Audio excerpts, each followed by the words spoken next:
오늘 우리에게 주시는 생명의 말씀은 여호수아 5장 1절에서 9절 말씀입니다. 할렐루야.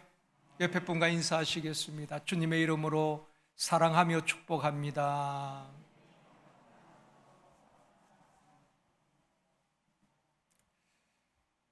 다시 한번요, 이 시간 은혜 받읍시다.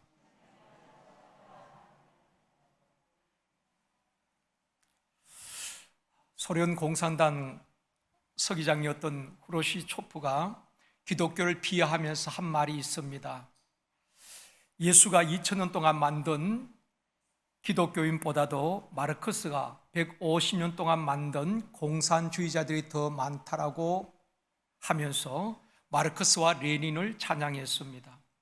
실제로 60년, 70년대에 보면은 전 세계가 붉게 물들여지고 머지않아서 전 세계가 공산화될 것 같은 그런 공산주의가 확장되어지는 일들이 있었습니다. 그러나 공산주의는 74년 만에 다 무너졌지요. 그러나 지금까지 무너지지 않은 공산 독재 국가가 바로 북한입니다. 어떻게 3대를 세습하면서도 그 정권이 유지되고 있을까? 여러 가지 이유가 있겠지만은 그들은 타가소에서부터 어린 아이들을 주체 사상을 철저히 가르치고 교육하고 세뇌를 시키는 것입니다. 이념이 그렇게 무서운 것입니다. 사상이 그렇게 무서운 것입니다. 신앙고 교육도 영아부나 유치부 어릴 때부터 교회 학교에서 말씀을 가르치고 잘 양육하고 훈련해야 하는 것입니다. 그래서 성경적 가치관으로 어린 다음 세대를 무장시켜야 되는 것입니다. 그렇지 아니하면 그 세계에 밀려오는 죄악의 물결 앞에서 다음 세대가 세워질 수가 없는 것입니다. 그래서 교회 학교가 참 중요한 것입니다. 말씀으로 잘 양육하고 특별히 그들을 가르치는 우리 교사들이 중요한 것입니다. 우리 다음 세대와 교사를 위해서도 끊임없이 기도해야 하는 것입니다.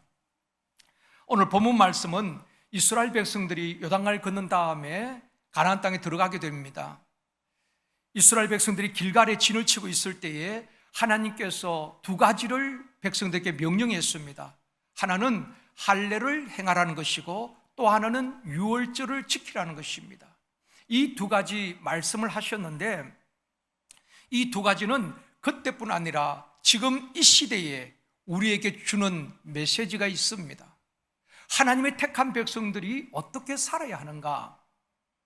우리에게 적용한다면은 이 시대에 구원받은 하나님의 백성들이, 자녀들이 세상에서 어떻게 살아가야 하는가를 우리에게 말씀하고 있는 것입니다. 2절 말씀입니다. 같이 읽겠습니다. 그때에 여호와께서 여호수아에게 이르시되 너는 부싯돌로 칼을 만들어 이스라엘 자손들에게 다시 할례를 행하라 하시매. 지금 여리고성을 앞에 두고 여호수아를 통하여서 할례를 행하게 한 것입니다. 할례를 맨 처음 행한 사람이 아브라함이지요.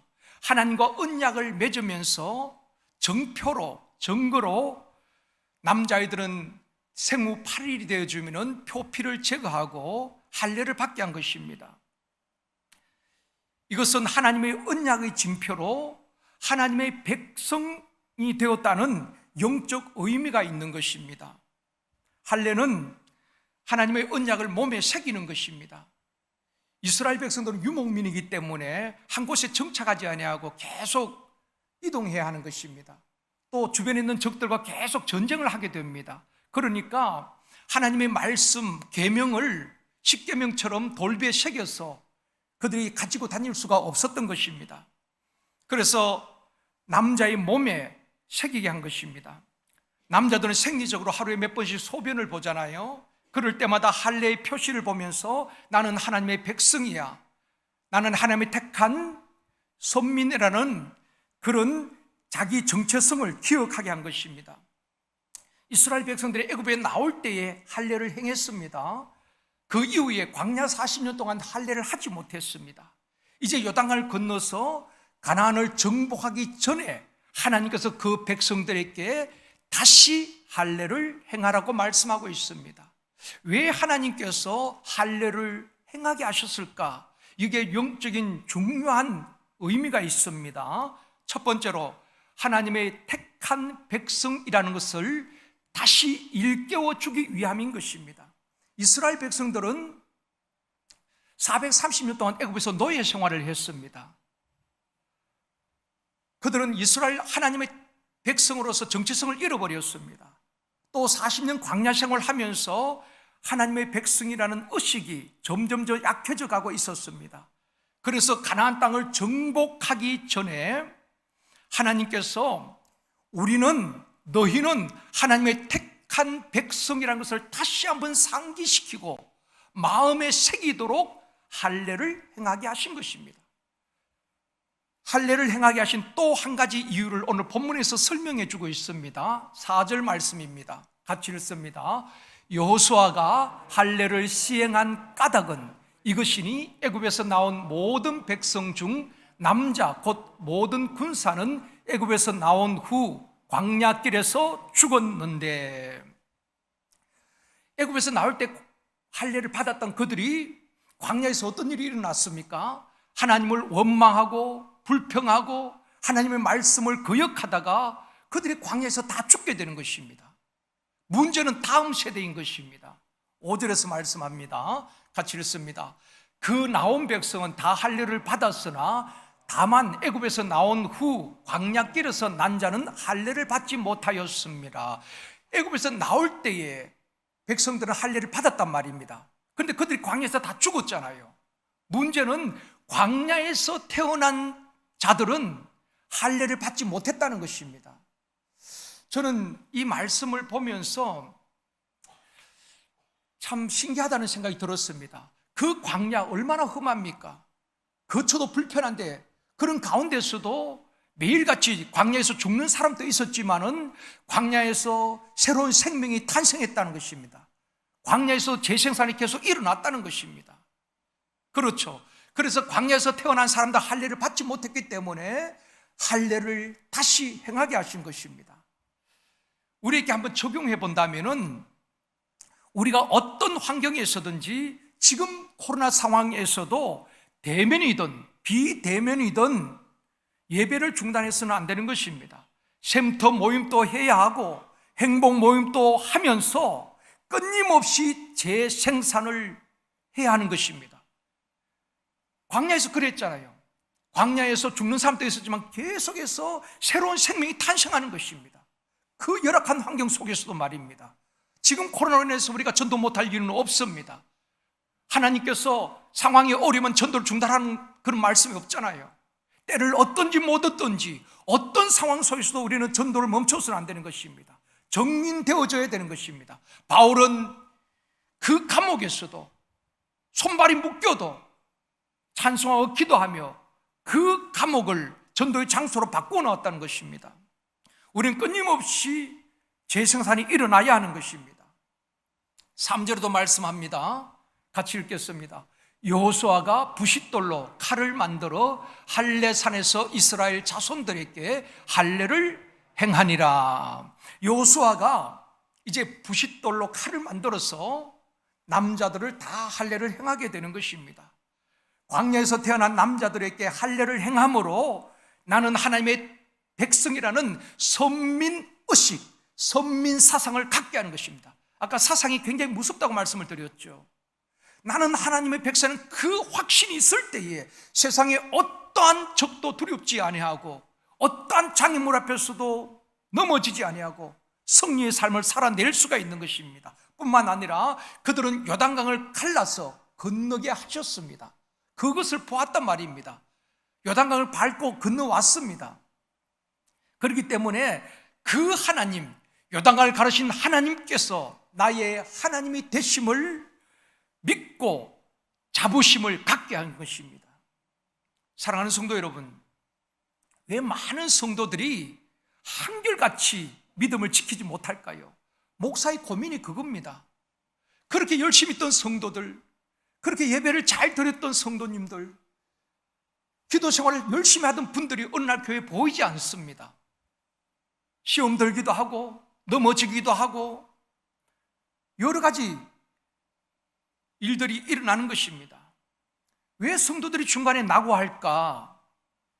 여러 가지 이유가 있겠지만은 자신이 누구인지 그걸 잘 모르는 것입니다. 또 그 확신이 없기 때문에 쉽게 무너지기도 하고 낙심하는 것입니다. 여러분, 오늘 이 시간에 나는 누구인가? 나는 어떤 존재인가를 다시 한번 깨닫고 우리의 마음에 새기는 저와 여러분이 되어지기를 원합니다.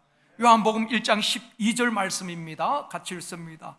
영접하는 자 곧 그 이름을 믿는 자들에게는 하나님의 자녀가 되는 권세를 주셨으니, 영접하는 자, 예수를 믿는 자에게는 하나님의 자녀가 되고 하나님의 자녀에게는 권세가 있다 이 말입니다. 그렇죠? 대통령이 자녀만 되어도 대단한 권세가 있습니다. 옛날엔 소통령이라고 그랬지요. 대통령이 자녀만 되어도 경호원들이 24시간 그들을 지키고 보호합니다. 재벌의 자녀만 되어도 그 자녀들이 부를 누리게 되는 것 아니겠습니까? 그런데 저와 여러분의 신분이 무엇입니까? 예수 그리스도로 말미암아 하나님의 자녀가 되었고 우리에게는 권세가 있다는 것입니다. 그런데 많은 분들이 이 믿음, 이 확신이 없으니까 사람의 말 한마디에 무너지기도 하고 환경 앞에 낙심하는 것입니다. 여러분, 부모는 자녀를 생명처럼 사랑하고 지킵니다. 그렇죠? 능력의 한계가 있는 저와 여러분도 부모이기 때문에 내 자식을 돌보고 그들을 끝까지 지키고 책임지는 것 아니겠습니까? 하나님께서 자녀 삼으신 저와 여러분을, 하나님의 자녀인 저와 여러분을 하나님께서 그냥 너희들이 세상을 알아서 살아가, 그게 아닙니다. 우리를 택하시고 구원하신 그 하나님께서는 세상 끝날까지 함께 하시고 사랑하시고 지키시고 보호하시고 책임져 주실 줄 믿습니다. 이 확신과 이 믿음이 있어야 된다 이 말입니다. 이게 흔들리니까 신앙 전체가 흔들리는 것입니다. 미국 테네시주의 작은 마을에 한 아이가 태어났습니다. 그 아이 이름은 벤 후퍼였습니다. 이 아이가 태어났지만 축복 속에 태어난 것이 아니라 아버지가 누군지도 알지 못하는 사생아로 태어났습니다. 그러다 보니까 어린 시절부터 상처도 많고 홀 어머니 밑에 자라는데 그 동네 사람들은 자기 아이들에게 그 벤 후퍼, 아버지도 없이 자라는 그 벤 후퍼는 함께 놀지도 말고 어울리지 못하게 했습니다.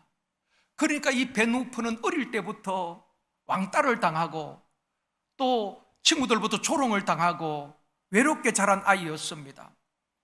그런데 이 벤 후퍼가 12살 되던 해에 그 마을에 교회가 조그만 게 있었는데 새로운 담임 목사님이 부임하게 되었습니다. 젊은 목사님이 오셨는데 열정적으로 마을을 돌아보고 마을 사람들에게 복음을 전하고 그렇게 열심히 섬기게 되었습니다. 그러다 보니까 마을 전체가 분위기가 달라졌어요.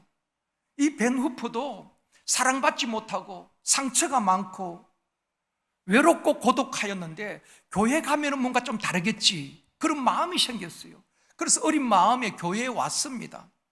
교회에 와서 맨 뒷자리에 앉아서 설교를 듣고 예배가 끝나면은 목사님 축도하는 그때 설교문이 나가버렸습니다. 매주마다 그렇게 와서 뒷자리에 앉아있다가 먼저 나가고 그러기를 몇 달을 그렇게 했습니다. 그런데 어느 주일날 목사님이 설교하시는데 우리의 신분이 뭔가를 말씀하시는 것입니다. 우리는 부족하고 죄 많은 인생이지만은 하나님께서 우리를 택하시고 예수 그리스도로 말미암아 우리를 모든 죄를 사하시고 그분을 믿는 자에게는 하나님의 자녀가 되는 권세가 있습니다. 그 말씀을 선포하는데 큰 은혜를 받은 것입니다. 그리고 이제 예배를 마치고 다른 때는 먼저 나갔지만 그날은 너무 은혜를 받아가지고 늦게까지 기도하고 맨 나중에 나오게 되었습니다. 다른 성도들은 목사님과 인사하고 다 가게 되는데 이 벤 후퍼가 맨 나중에 나오게 되었는데 이 목사님은 그 마을의 가정마다 상황을 알고 형편을 다 알고 있는 것입니다. 벤 후퍼 역시 아버지 없이 어머니와 함께 이렇게 자라는 아이라는 것을 목사님이 다 알고 있었지요. 이 벤 후퍼가 이제 목사님 앞에 와서 인사를 하려고 하는데 그 목사님이 이렇게 말하는 것입니다. 너는 아버지를 꼭 닮았구나. 그 말을 하는데 이 벤후프 어린 아이가 너무 당황한 것입니다. 그럴 수밖에 없지요. 아버지가 누구인지 아버지도 얼굴도 모르고 사생활로 자랐는데 너는 아버지를 꼭 닮았구나 이렇게 말하니까 당황하기도 하고 목사님이 잘못 아셨나 이런 생각도 했습니다. 이어서 목사님 말씀하시는 것입니다. 너는 하나님 아버지를 많이 닮았구나. 천지를 지으신 하나님이 너의 아버지야. 당당하게 살아. 그러면서 격려를 해주고 머리를 쓰다듬어주고 축복해 주는 것입니다. 그날부터 아이는 그동안 아버지 없는 아이로서 아버지에 대한 사랑이 그립고 늘 상처를 안고 외롭게 살아왔는데 육신의 아버지는 없지만 내게도 하나님 아버지가 계시는구나. 그분은 천지를 창조하신 분이시구나. 우리를 지으신 분이시구나. 설교를 통해서 들었고 그분이 나의 아버지라는 것을 믿게 된 것입니다. 그리고 마음에 예수를 영접하게 된 것입니다. 그때부터 마음에 자신감이 생기고 기쁨이 생기고 자존감이 높아지게 된 것입니다. 열심히 공부도 하게 됩니다. 세월이 지난 다음에 벤후퍼는 테네시주 주지사가 되는 것입니다. 바로 이분입니다. 주지사가 되었는데 얼마나 행정적으로 또 그 주에 있는 국민들을 잘 돌보았는지 재선에 성공하고 또 상원 의원이 되게 되는 것입니다. 벤후퍼가 나중에 이런 말을 합니다. 나는 아버지가 누구인지도 모르고 외롭고 정말 힘든 어린 소년 시절을 보냈습니다. 그런데 그날 목사님을 통해서 내가 하나님의 아들이라는 말을 듣고 그 사실이 믿어질 때에 그날 테네시주 주지사가 다시 태어난 날이었습니다. 그렇게 고백한 것입니다. 그 전에는 아버지도 없고 어머니와 함께 외롭게 지내는 아이였지만 천지를 주신 하나님이 그분이 나의 아버지가 되신다는 그 사실을 듣고 믿어질 때에 아이가 달라진 것입니다. 그 목사님의 말씀이 내 인생을 바꾸어 놓았고 바로 테네시주 주지사가 태어난 날이었다고 그는 고백을 했던 것입니다. 사랑하는 성도 여러분, 우리의 신분이 무엇입니까? 지하 단칸방에 살던 내가 몸이 병들어서 투병하고 있던 저와 여러분의 신분은 하나님의 자녀인 줄 믿습니다. 하나님 나라를 유업으로 받을 자인 것입니다. 장차 우리에게는 하나님의 나라가 보장되어 있는 것입니다. 이것이 믿어질 때에 세상이 그렇게 연연하지 않습니다. 믿음의 사람들이 다 그러했잖아요. 현재의 고난은 장차 받을 영광과 좋게 비교할 수 없도다.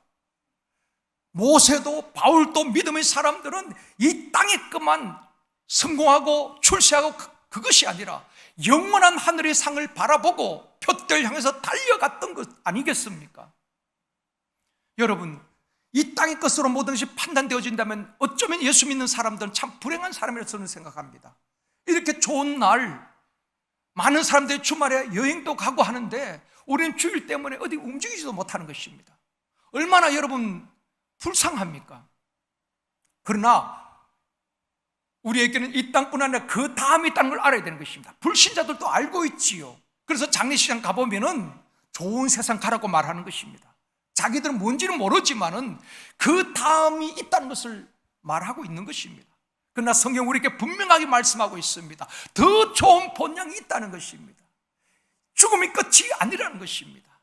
사랑하는 성도 여러분, 나 같은 죄인을 하나님께서 택하시고 하나님의 자녀 삼아주신 은혜에 감사하며 하나님께서 함께 하시고 우리를 사랑하시고 보호하시고 책임져 주실 것을 믿고 어떤 상황에서도 하나님의 자녀답게 당당하게 믿음으로 살아가는 저와 여러분이 되어지길 주님의 이름으로 축원합니다. 두 번째로 할례를 행하게 하신 것은 하나님의 백성답게 구별된 삶을 살라는 것입니다. 여리고성 정복을 앞두고 먼저 할례를 행하게 하신 것은 이스라엘 백성들에게 너희들은 하나님의 택한 백성이라는 것을 다시 한번 일깨워 주실 뿐 아니라 가나안 땅에 들어가서 하나님의 백성답게 거룩한 삶을 살라는 것입니다. 예수 믿는 사람들은 세상과 구별된 삶을 사는 것입니다. 구별된 삶이란 것은 세상 방법이 아니라 하나님의 방법 따라 사는 것입니다. 하나님의 말씀에 순종하는 삶을 말하는 것입니다. 요단강을 걷는 것을 한번 생각해 봅시다. 요단강을 앞에 두고 세상적인 방법은 무엇이겠습니까? 세상적인 방법은 다리를 놓아야 합니다. 배를 만들어야 합니다. 뗏목을 만들어야 됩니다. 그게 세상적인 방법이에요. 그런데 하나님께서는 요단강을 건널 때 세상적인 방법이 아니라 세상 사람들이 생각하는 그것이 아니라 하나님의 방법은 요단강을 끊으시고 요단강물을 마르게 하시고 건너게 하시는 것이 하나님의 방법이었습니다. 하나님은 하나님의 방법대로 이스라엘 백성들을 인도하신 줄 믿습니다. 이해가 안 되지요.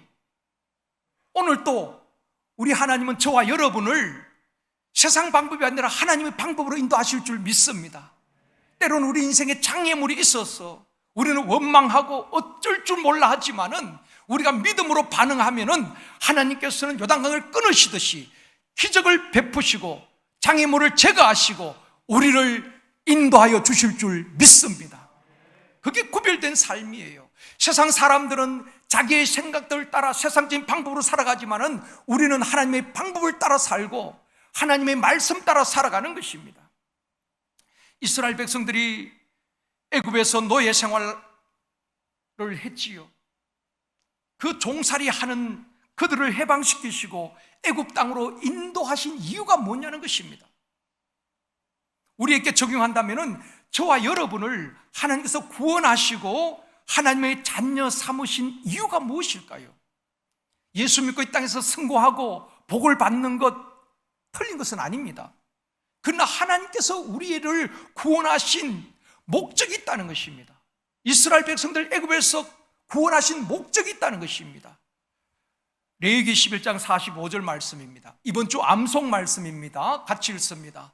나는 너희의 하나님이 되렸고 너희를 애굽 땅에서 인도하여 낸 여호와라. 내가 거룩하니 너희도 거룩할지어다.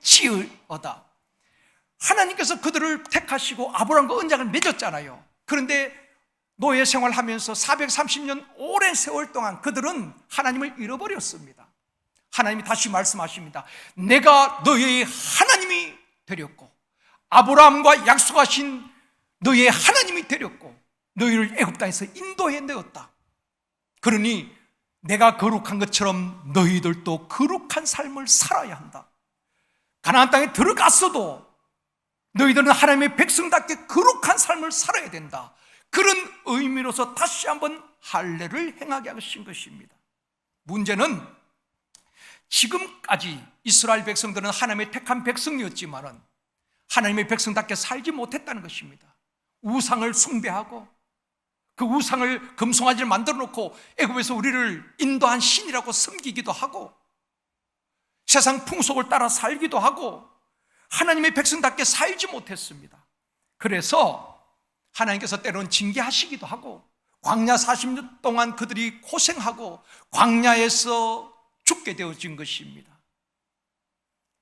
이제 요단강을 건너고 가나안 정복을 앞에 두고 하나님께서 그 백성들에게 할례를 행하라.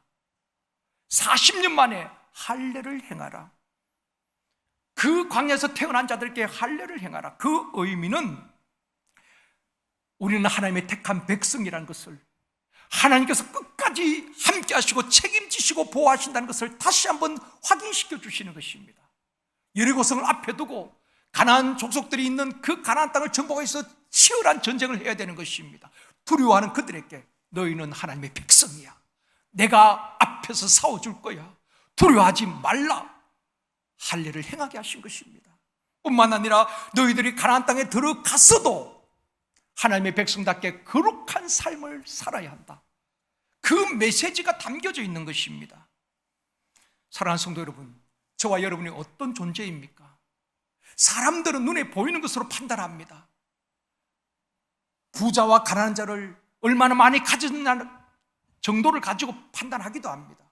그러나 하나님은 우리 존재 자체를 사랑하시는 것입니다. 여러분, 내 자녀가 가난하게 산다고 내 자녀가 아닙니까? 몸이 병들었다고 내 자녀가 아닙니까? 더 마음이 쓰여지지요. 하나님의 택한 백성은 가난하든 부하든 몸이 건강하든 병들었든 상관없습니다. 그 택한 백성을 끝까지 책임져 주실 줄 믿습니다. 베드로전서 2장 9절 말씀입니다. 같이 읽습니다. 그러나 너희는 택하신 족속이요 왕같은 제사장들이요 거룩한 나라요 그의 소유된 백성이니 아멘. 우리가 어떤 존재입니까? 하나님의 택하신 백성입니다. 왕같은 제사장, 만민 제사장이에요. 우리가 제사장입니다. 우리가 하나님 앞에 예수 그리스도의 보혈로 담대히 그 성소에 나아갈 수 있게 된 것입니다. 그러므로 예수 그리스도의 이름으로 기도할 때마다 응답 있게 될 줄 믿습니다. 거룩한 나라여 그의 소유된 백성이라. 우리는 하나님 나라 백성인 줄 믿습니다. 어쩌면 저와 여러분 이중 국적자예요. 우리는 대한민국 국민이면서 하늘나라 백성인 줄 믿습니다. 하나님 나라의 통치를 받아야 되는 것입니다. 그래서 바울은 나의 시민권은 하늘에 있다고 고백하는 것입니다. 나는 하나님 나라의 상속자라고 고백하고 있는 것입니다. 내가 어떤 존재인가를 여러분 잊지 말아야 되는 것입니다. 그리고 자존감이 높아지기를 원합니다. 담대하시길 바랍니다. 하나님의 백성된 우리가 어떻게 살아야 하는가? 거룩한 삶을 살아야 됩니다. 구별된 삶을 살아야 한다는 것입니다. 왜 오늘날 교회가 욕을 먹고 사람들이 예수 믿는 성도들을 무시할까요? 물론 세상이 핍박을 하기도 하지만은 저는 우리 성도들의 책임도 상당히 크다고 생각합니다. 우리가 세상에서 소금이 되지 못하고 빛이 되지 못했다는 것입니다. 빌라에서, 아파트에서, 직장에서 정말 하나님의 말씀에 순종하면서 살아야 하는데 그렇게 살지 못했다는 것입니다. 이스라엘 백성들처럼 말입니다. 직장에서도 더 이기적이고 더 남을 배려할 줄 모르고 그렇게 산다면 그들이 뭐라고 말하겠습니까? 예수 믿는 사람이 더 인색하고 예수 믿는 사람이 더하다. 저런 사람 때문에 내가 교회 가고 싶지 않다. 여러분, 우리는 하나님의 편지라는 것을 알아야 되는 것입니다. 작은 예수로 살아야 되는 것입니다. 정직하게 살다가 이용당할 수도 있습니다. 그러나 하나님 그걸 모르시겠습니까? 정말 내가 좀 더 배려하고 주차 문제도 마찬가지입니다. 다른 사람을 위해서 내가 좀 더 양보해주고 남을 섬기고 직장에서도 내가 희생할 때에 역시 예수 믿는 사람들은 다르구나. 그게 하나님의 영광을 드러내는 것 아니겠습니까? 그렇다면은 내가 살고 있는 그 빌라가 달라질 것입니다. 주변 사람이 달라지지 않겠습니까? 내가 속한 직장이 달라지지 않겠냐 말입니다. 그래서 우리 주님께서 너희는 세상의 소금이라 빛이라고 말씀하고 있는 것입니다. 어두운 곳에 빛을 비추고 죄로 쓰러져가는 가운데서 정말 하나님 앞에 소금 같은 역할을 하고 거룩한 삶을 살아가는 것입니다. 디모데전서 4장 5절에서 말씀하고 있습니다. 하나님의 말씀과 기도로 거룩하여 짐이라. 거룩함은 하나님의 말씀과 그 말씀대로 살고 기도로 거룩하여지는 것입니다. 거룩한 삶을 사는 성도들에게, 마음이 청결한 성도들에게 복을 주시고 역사의 주역으로 귀하게 서실 줄 믿습니다. 우리가 무엇을 많이 하느냐가 중요한 것이 아니라 거룩한 삶, 이것을 성화라고 말하는 것입니다. 예수 믿었다고 해서 하루아침에 거룩한 성자가 되는 것 아닙니다. 저도 여러분도 끊임없이 모난 부분을 깎고 버려야 될 것 버리고 예수를 닮아가는 것입니다. 성화의 과정이 있다 이 말입니다.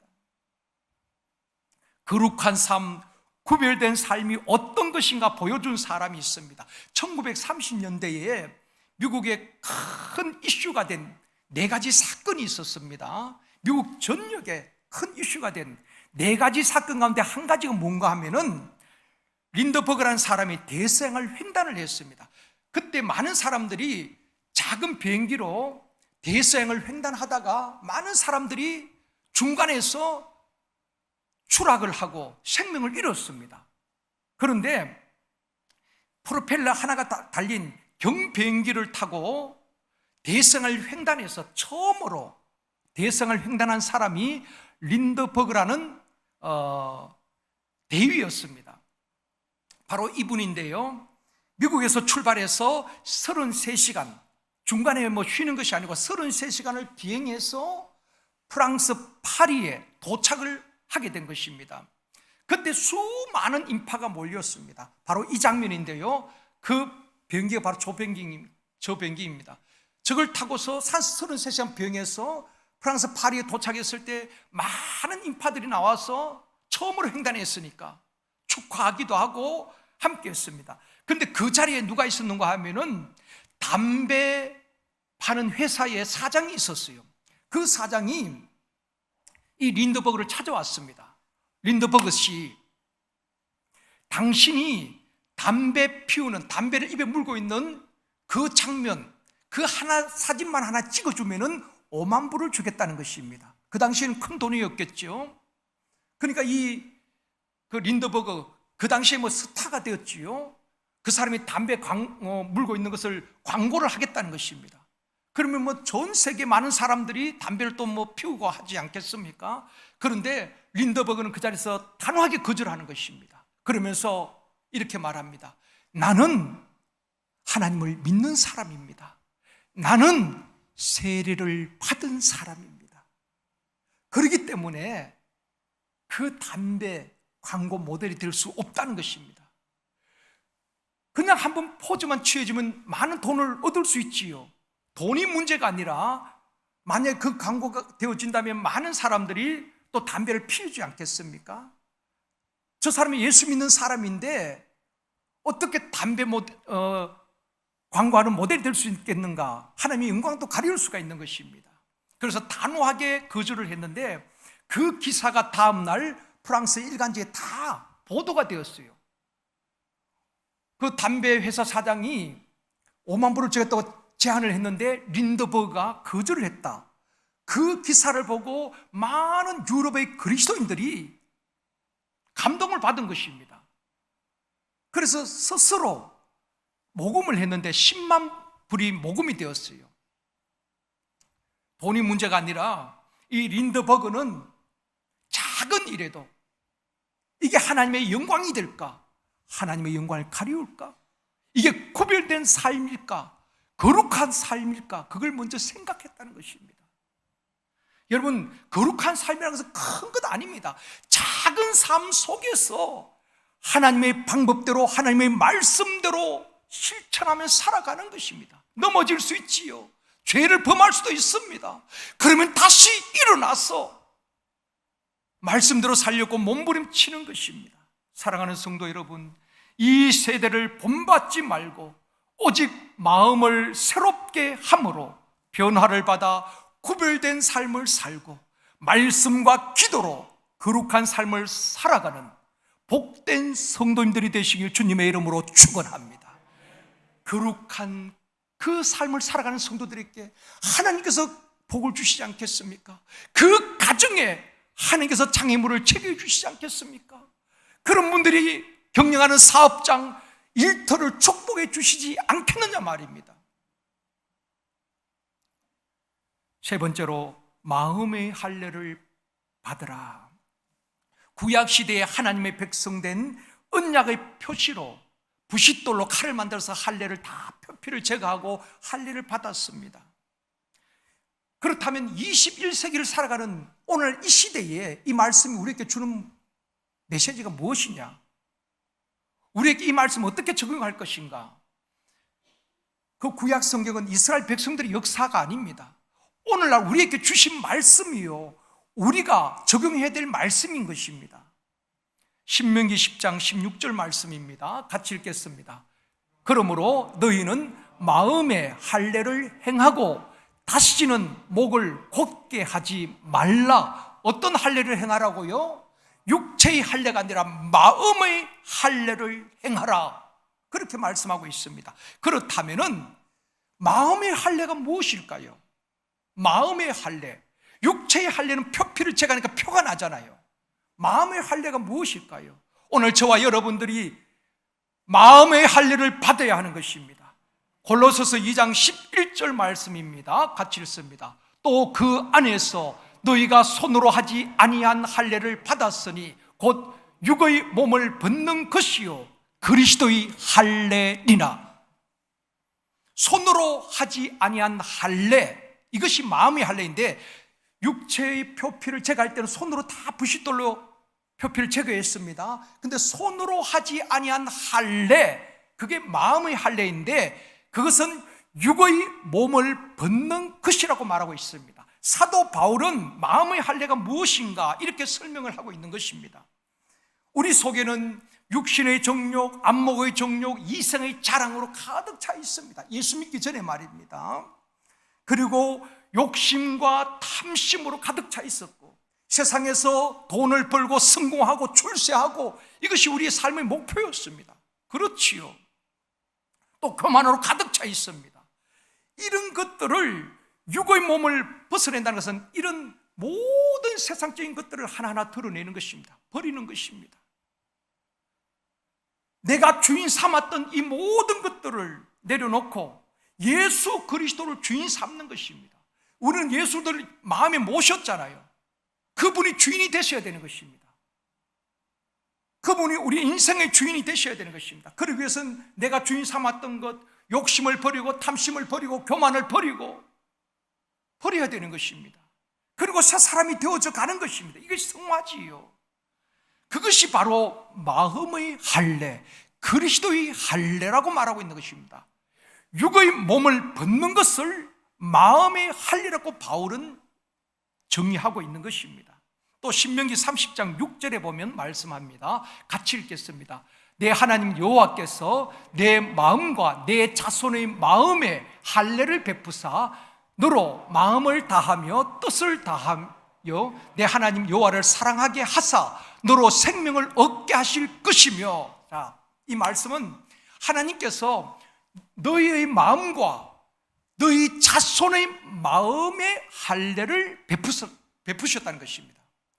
부싯돌로 표피를 잘라내는 것이 아니라 우리와 우리 자녀들의 마음의 할례를 베푸셨는데, 그게 무엇인가 하면은 우리가 마음을 다하고 뜻을 다하여 하나님을 사랑하게 되어지고 영원한 생명을 얻는 것이라고 말하고 있습니다. 다시 정리해 드릴게요. 우리가 예수를 몰랐을 때는 세상적인 가치관으로, 세상적인 욕심으로 우리가 살았습니다. 예수님이 내 마음에 들어와 계신 후 변하여 새 사람 된 것입니다.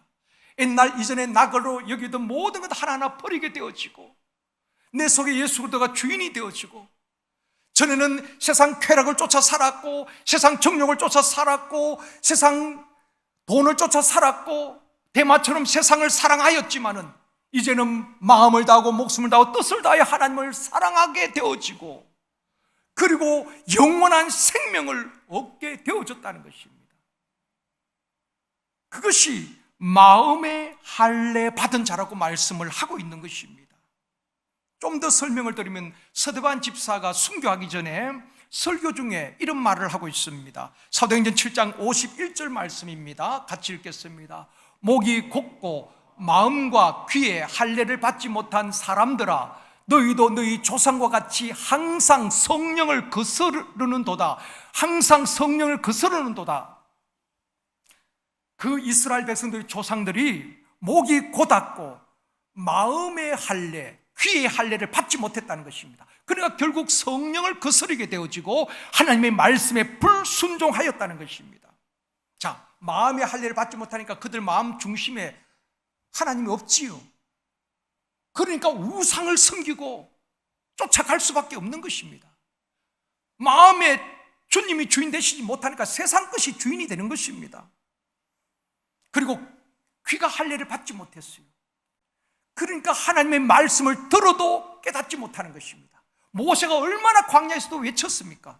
오히려 모세를 죽이려고 하는 것입니다. 대적하는 것입니다. 마음과 귀의 할례를 받지 못하니까 하나님의 말씀을 깨닫지 못하고 변화도 되지 아니하고 하나님 말씀에 순종하지도 아니하고 결국 성령을 거스리는 불순종의 자녀들이 된 것입니다. 그래서 광야에서 징계를 받기도 하고 광야에서 다 1세대가 죽게 되었다는 것 아니겠습니까? 사랑하는 성도 여러분, 마음의 할례를 받기를 원합니다. 예수 믿고 예수의 영이 우리 속에 들어왔으면 그때부터 날마다 내 자신과 싸워야 되는 것입니다. 나를 쳐서 복종시켜야 되는 것입니다. 남을 이기고 지배하려고 하는 것이 아니라 내 자신과의 싸움이에요. 교만한 마음, 부정한 마음, 세상 정욕, 탐심, 욕심 이런 것을 하나하나 버리고 예수 그리스도가 주인 되시는 로드십이 우리에게 이루어져야 되는 것입니다. 말씀을 맺겠습니다. 사랑하는 성도 여러분, 세상의 죄악이 관영하고 코로나가 창궐한 이 시대에 우리가 어떻게 살아야 되겠습니까? 세상 사람들은 내일 일을 알 수 없는 이 상황 속에 얼마나 불안해하고 두려워합니까? 우리에게도 불안과 두려움이 없는 것은 아닙니다. 그러나 하나님께서 다시 말씀하고 있는 것입니다. 너희들은 하나님의 백성이야. 왕같은 제사장이야. 내가 너희를 지명하여 불렀고 너는 내 사랑하는 아들이요 딸이라. 내가 끝까지 너희들을 지키고 보호하고 너희들을 사랑하고 책임지겠다는 것입니다. 이 말씀을 붙들고 다시 한번 일어나서 하나님의 자녀답게 구별된 삶을 살고 거룩한 삶을 살기를 원합니다. 우리가 마음의 할례를 받고 내가 주인 삼았던 것 하나하나 내려놓고 예수 그리스도가 내 마음의 주인이 되시고 예수 그리스도가 내 인생의 주인이 되어지기를 원합니다. 이전에는 돈을 쫓아 살고 세상 쾌락을 사랑하였지만은 이제는 마음의 할례 받은 자로서 오직 마음과 뜻과 목숨 다하여서 하나님을 사랑하는 또 하나님의 사랑받는 참된 그리스도인들이 되어지기를 주님의 이름으로 축원합니다.